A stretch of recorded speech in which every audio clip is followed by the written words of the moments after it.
कथिए छावावल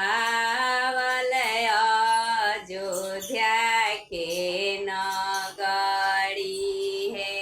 कथिए छावावल बैजूनाथ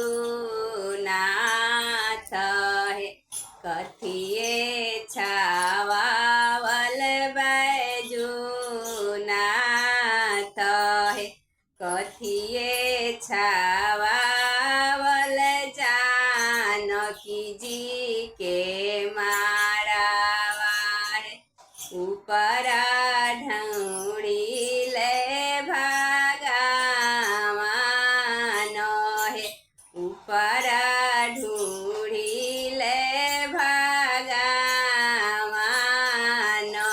है। फूलवे छावावल अयोध्या के नगरी है। फूलवे छावावल बैजूनाथ है। फूलवे छावावल बैजूनाथ है। रूपवे छावावल जानकी जी के मारावा है। ऊपरा ढूढ़ी ले भगवान है। पनवे छावावल जानकी जी के मारावा है। ऊपरा ढूढ़ी ले भगवान केरी सीतान कईनी गाई रे भैंसिया।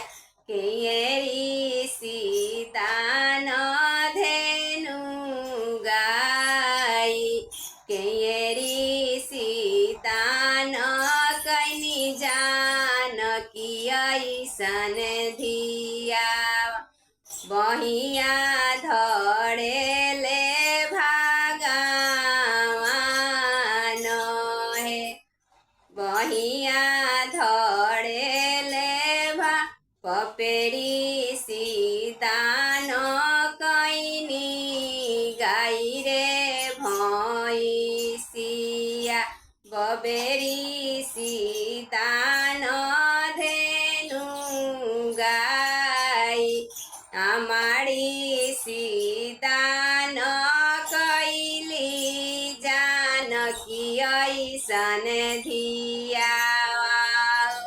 बहिया पकड़ी श्री राम हाथ